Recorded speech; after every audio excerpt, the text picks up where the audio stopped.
இப்போ நம்ம ஒரு பொருள் ரொம்ப ஆசைப்பட்டு வாங்குறோங்க. ஆனா வாங்குறப்ப இருக்க இன்ட்ரெஸ்ட் யூஸ் பண்ண அதோட இன்ட்ரெஸ்ட் நமக்கு குறைஞ்சிட்டே போகும். போற போக்குல பாத்தீங்கன்னா இந்த பொருளை நாம தான் வாங்கணுமா அப்படின்ற அளவுக்கு அது மேல இருக்க இன்ட்ரெஸ்ட் சுத்தமா போயிடும். அதே மாதிரிதாங்க நம்ம ஒரு வேலைக்கு ஆசைப்படுவோம். அந்த வேலைக்கு ஆசைப்பட்டு கஷ்டப்பட்டு படிச்சு எக்ஸாம் எல்லாம் எழுதுவோம். அந்த வேலைக்கும் போயிருவோம். ஆனா நாள் போக போக என்ன ஆயிரும்னு பாத்தீங்கன்னா அந்த வேலை நமக்கு பிடிக்காம போயிரும். ஒரு இன்ட்ரெஸ்ட் இல்லாம போயிரும். அதுவும் பாத்தீங்கன்னா ஒவ்வொரு மண்டே வந்ததுன்னா ஐயோ இன்னைக்கு வேலைக்கு போகணுமா அப்படின்ற அளவுக்கு நமக்கு செம்ம போரிங் ஆயிரும். இதெல்லாம் எதனாலங்க?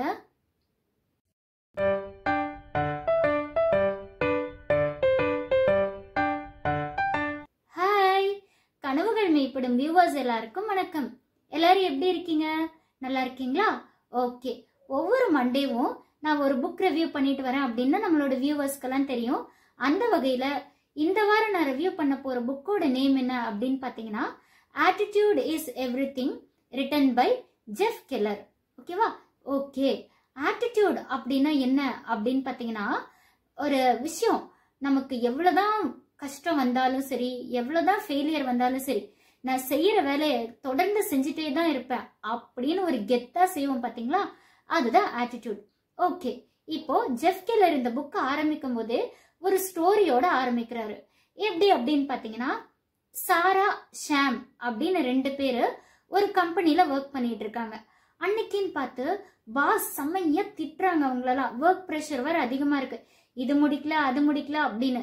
சே என்னடா இது அப்படின்னு சொல்லிட்டு கம்பெனில வெளியே வந்து காஃபி குடிக்கலாம் அப்படின்னு சொல்லிட்டு 2 பேருமே காஃபி ஷாப்க்கு வராங்க.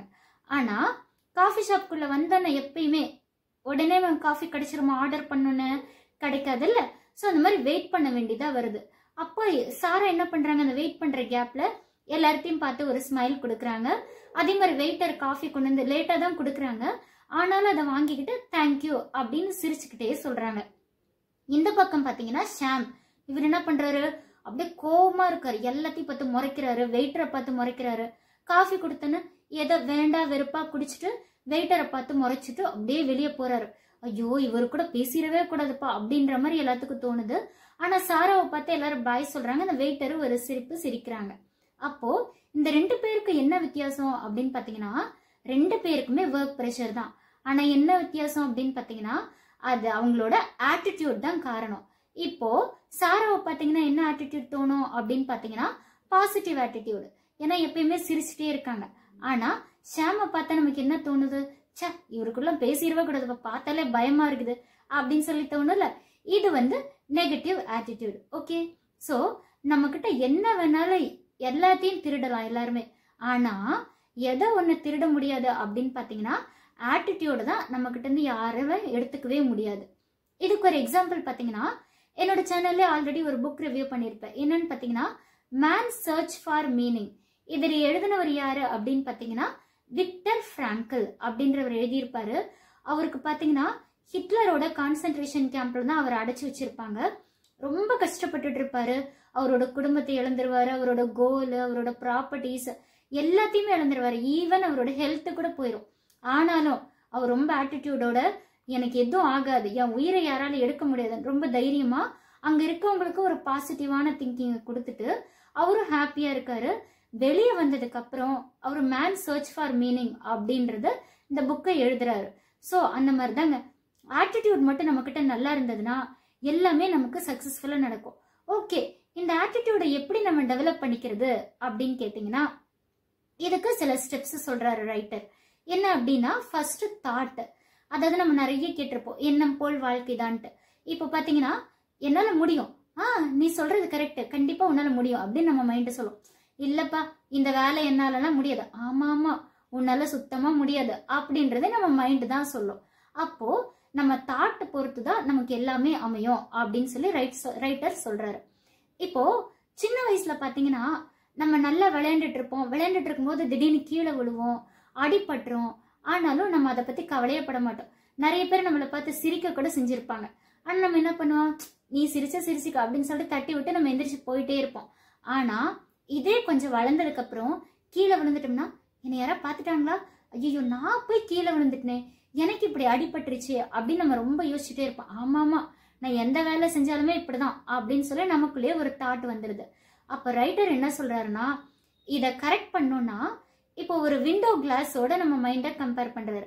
இப்போ நம்ம ஸ்டார்டிங்ல புதுசா ஒரு வீடுக்கு போறோம், அந்த விண்டோ கிளாஸ் எப்படி இருக்கும், ரொம்ப கிளியரா இருக்கும், பாக்குறதெல்லாம் ரொம்ப கிளியராவே தெரியும். ஆனா போக போக அதை நீட் பண்ணாம வச்சிருந்தா எப்படி இருக்கும், அந்த கிளாஸ் விண்டோல ஃபுல்லா டஸ்ட் எல்லாம் படிஞ்சு எதுவுமே கிளியர் இல்லாம இருக்கும். அதே மாதிரிதாங்க நம்ம தாட் மட்டும் நல்லா இல்லைன்னா நம்ம மென்டல் ஹெல்த் எப்படி இருக்குன்னா, நிறைய கெட்ட எண்ணங்கள் நெகட்டிவ் தாட்ஸ்னால ஃபுல்லாகி எதுவுமே கிளியரா இருக்காது. அதனால ஃபர்ஸ்ட் நம்ம மென்டல் ஹெல்த் அந்த விண்டோ கிளாஸை கிளியர் பண்ணணும் அப்படின்னு சொல்லி சொல்றாரு. அடுத்து நெக்ஸ்ட் பாத்தீங்கன்னா, நம்மளோட வேர்ட்ஸ் வந்து ரொம்ப ரொம்ப ரொம்ப முக்கியங்க.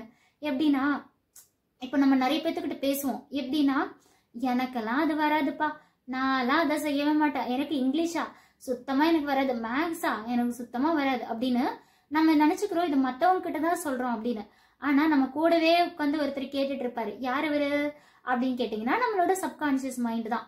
ஓகே, ஓ உனக்கு வராதா, ஓகே ஓகே அப்படின்னா கண்டிப்பா உனக்கு வராதான் அப்படின்னு சொல்லிட்டு நாமளே முயற்சி பண்ணா கூட வரவே வராது.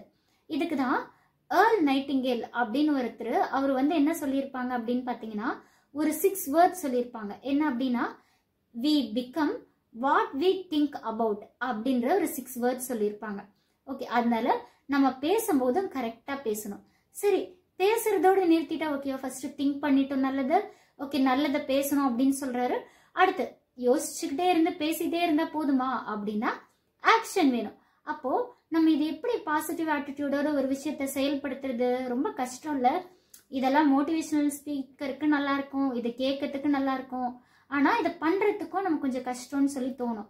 ஆனா வெரி சிம்பிள் அப்படின்னு சொல்லி ரைட்டர் சொல்றாரு. ஒன்றும் இல்லைங்க, யார் என்ன சொன்னாலும் சரி நம்மளை பத்தி நமக்கு தெரியும் அப்படின்னு ஒரு பாசிட்டிவ் ஆட்டிடியூட ஒரு ஆக்ஷன்ல நம்ம இறங்கணும். இதுக்கு எக்ஸாம்பிள் யாருன்னு பாத்தீங்கன்னா, வால்ட் டிஸ்னி. அவர் வந்து பாத்தீங்கன்னா கம்பெனியை விட்டு வெளியே அனுப்பும்போது என்ன சொல்லுவாங்கன்னா, நீ எல்லாம் சுத்த வேஸ்ட், உனக்குள்ள கிரியேட்டிவிட்டி அப்படின்னு உனக்கு கிடையவே கிடையாது அப்படின்னு சொல்லி அனுப்புவாங்க. ஆனா அவர் வெளியே வந்து அப்படியே உட்காந்துட்டாரா, இல்லவே இல்லை. அதுக்கு பதிலாக அவர் என்ன பண்றாரு அப்படின்னு பாத்தீங்கன்னா, யோசிச்சு அவரோட டேலண்ட்டை டெவலப் பண்ணி மிக்கி மவுஸ் அப்படின்னு ஃபேமஸா ஒன்று நமக்கு தெரியும். மிக்கி மவுஸ் வந்து வால்ட் டிஸ்னி தான் வந்து நமக்கு கொடுத்துருக்காரு. அப்ப பாத்தீங்கன்னா அவர் வந்து கிரியேட்டிவிட்டி சரியில்லைன்னா அப்படியே உட்காந்துருக்கலாம்ல, இல்ல. அடுத்தது நெக்ஸ்ட் பாத்தீங்கன்னா, விஷுவலைஸ் பண்ணணும். இதுக்கு ஒரு எக்ஸாம்பிள் பாத்தீங்கன்னா, உங்ககிட்ட யாராவது வந்து கேக்குறாங்க, ஏய் தீபாவளி வந்துருச்சு, ட்ரெஸ் வாங்கிட்டியா? வாங்கிட்டேன். என்ன ட்ரெஸ் அப்படின்னு யாராவது கேட்கும் போது நம்ம சொல்றதுக்கு முன்னாடி மைண்ட்ல தான் நம்ம என்ன கலர் ட்ரெஸ் வாங்கியிருக்கோம் அப்படின்னு நமக்கு தோணும், என்ன டிசைன் அப்படின்னு மைண்ட்ல தோணும். மைண்ட்ல தோணுனதுக்கு அப்புறம் தான் நம்ம வாயிலேயே நம்ம அதை சொல்றோம். அப்போ நம்ம எதையுமே விஷுவலைஸ் பண்ணி பார்க்கணும். ஓகே, நான் நல்லா இருக்கேன், நான் பெஸ்டா இருக்கேன் அப்படின்றத நம்ம கற்பனை பண்ணி அதை அப்படியே ஓட்டி பார்க்கணும் அப்படின்னு சொல்லி சொல்றாங்க. விஷுவலைஸ் பண்ணுனா நமக்கு பெஸ்டா இருக்கும் அப்படின்னு சொல்லி ரைட்டர் சொல்றாங்க. அடுத்தது, சரி ஓகே இதெல்லாம் கேட்க நல்லா இருக்கு, ஆனா எப்படிதான் இதை பிராக்டிஸ் பண்றது அப்படின்னு பாத்தீங்கன்னா, அதுக்கும் சில ஸ்டெப்ஸ் சொல்றாரு. என்ன அப்படின்னு பாத்தீங்கன்னா, நமக்கு இந்த மாதிரி பாசிட்டிவ் ஆட்டிடியூட் வரணும்னா டெய்லியும் ஒரு 15 மினிட்ஸ் ஆச்சு நல்ல புக்ஸை படிக்கணும் அப்படின்னு சொல்றாங்க. அது மட்டும் இல்லாம மோட்டிவேஷனல் ஸ்பீக்கர்ஸ் நிறைய பேசியிருப்பாங்க, இல்ல நல்ல நல்ல பாட்காஸ்ட்லாம் இருக்கும், அதெல்லாம் நம்ம கேட்டு கொஞ்சம் மார்னிங் வந்து நம்ம ஃப்ரெஷ்ஷா பண்ணிக்கிட்டோம்னா நல்லா இருக்கும் அப்படின்னு சொல்றாங்க. அடுத்தது நெக்ஸ்ட் என்ன அப்படின்னு பாத்தீங்கன்னா, நம்ம பழகுறோம்ல, நமக்கு ஒரு நிறைய பீப்புள் இருப்பாங்க, சும்மா நீ எல்லாம் ஒன்றும் பண்ணிடாத, உனக்கு நீ கீழே விழுந்துரும், உனக்கு அடிபட்டுரும், ஐயோ நீ இவ்வளோ ஹார்ட் ஒர்க் பண்ணது உன் ஹெல்த் போயிடும், இந்த மாதிரி நல்ல அக்கறையோடு சொல்றது ஓகே. ஆனால் டிஸ்கரேஜ் பண்றதுக்குன்னு சில பேர் இருப்பாங்களே, அந்த பீப்புளை விட்டுட்டு நமக்கு முன்னாடியே நிறைய பேர் சக்சஸ் பண்ணியிருப்பாங்க, அவங்கள ஃபாலோ பண்ணலாம்.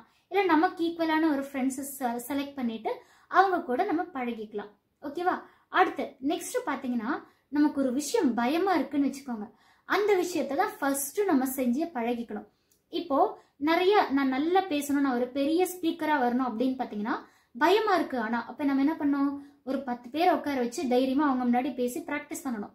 அப்பதான் நம்ம ஒரு ஸ்பீக்கரா வரதுக்கான தகுதி வளரும். அப்போ நமக்கு எந்த விஷயம் செய்ய பயமா இருக்கோ அதை ஃபர்ஸ்ட் செஞ்சு பார்த்துடணும் அப்படின்னு சொல்றாங்க. அடுத்து நெக்ஸ்ட் பாத்தீங்கன்னா, நமக்கு இந்த கம்ஃபர்ட் ஜோனுன்னு ஒண்ணு இருக்கும். என்ன அப்படின்னா, எனக்கு வந்து எது ஈஸியா இருக்கோ அதை மட்டும் தான் பண்ணுவேன். இப்போ தூங்குறதே பாத்தீங்கன்னா நிறைய பேர் எனக்கு ஏசி இருந்தா தான் தூங்குவேன், ஃபேன் இருந்தா தான் தூங்குவேன் அப்படின்னு சொல்லுவாங்கல்ல. அந்த மாதிரி இல்லாம நம்ம கம்ஃபர்ட் ஜோனை விட்டுட்டு வெளியே வந்து புதுசா ஒன்று ட்ரை பண்ணோம்னா அது ரொம்ப ரொம்ப நல்லா இருக்கும் அப்படின்னு சொல்றாரு ரைட்டர். அப்போ நம்ம ஒரு விஷயத்த வந்து பாதியில இருந்து தொடங்குறது தான் கஷ்டமா இருக்கும். ஃபர்ஸ்ட்ல இருந்து தொடங்குறது ரொம்ப ரொம்ப ஈஸியா இருக்கும். ஓகே, எனக்கு ஃபர்ஸ்ட் எதுவுமே சக்சஸ் ஆகல, எல்லாத்தையும் அழிச்சிட்டு திரும்ப ஆரம்பிக்கிறேன் அப்படின்னு. இப்போ நீங்க ஒரு டிராயிங் எடுத்துக்கிட்டீங்கன்னு வச்சுக்கோங்களேன். அந்த டிராயிங் வந்து ஒரு டிராயிங்கோ பெயிண்டிங்கோ சொதப்பிருச்சு பாதி நீங்க பண்ணிட்டு இருக்கும் போது. அப்ப திரும்ப பாதியில இருந்து கரெக்ட் பண்றது கஷ்டமா, இல்ல எல்லாத்தையும் அழிச்சிட்டு திரும்ப வரைகிறது ஈஸியா அப்படின்னு வச்சீங்கன்னா ஃபர்ஸ்ட்ல இருந்து வரைகிறது தான் ஈஸி. அதனால கம்ஃபர்ட் ஜோனை விட்டுட்டு நம்ம வெளியே வர்றது பெஸ்ட் அப்படின்னு சொல்றாங்க. அடுத்தது பாத்தீங்கன்னா, என்ன ப்ராப்ளம் வந்தாலும் அதை ஆப்பர்ச்சுனிட்டியா மாத்துறதுக்கு ட்ரை பண்ணணும் அப்படின்னு சொல்றாங்க. இப்ப பாத்தீங்கன்னா எடிசனா இருக்கட்டும், நிறைய நம்ம பார்த்த ஃபேமஸ் பீப்புள் யாரா இருந்தாலுமே சரி, அவங்களுக்கு வந்து ப்ராப்ளமா இருக்கட்டும், அவங்களுக்கு வந்து ஃபெயிலியர்ஸா இருக்கட்டும், எல்லாத்தையுமே அதை ஒரு ஆப்பர்ச்சுனிட்டியை எடுத்துட்டு திரும்ப திரும்ப ட்ரை பண்ணி தானே மேலே வந்தாங்க. அந்த மாதிரி நம்ம ப்ராப்ளமையும் ஆப்பர்ச்சுனிட்டியா கன்வெர்ட் பண்ண கத்துக்கணும் அப்படின்னு ரைட்டர் சொல்றாரு. இந்த மாதிரி நிறைய விஷயங்கள் அவர் சொல்லியிருக்காரு. இந்த மாதிரி விஷயங்கள் எல்லாம் நம்ம ட்ரை பண்ணும்போது நமக்கு ஆட்டிடியூட் அப்படின்றது, முக்கியமா பாசிட்டிவ் ஆட்டிடியூட் அப்படின்றது நமக்கு ஆட்டோமேட்டிக்கா டெவலப் ஆகும் அப்படின்னு ரைட்டர் சொல்லியிருக்காரு. ஸோ இது வந்து படிக்கிறதுக்கு ரொம்ப இன்ட்ரெஸ்டிங்கா இருக்கும். எனக்கு வந்து self help book, motivational books எல்லாம் ரொம்ப பிடிக்கும் அப்படின்றவங்களுக்கு இது ஒரு பெஸ்ட் சாய்ஸா இருக்கும் அப்படின்னு நான் நினைக்கிறேன்.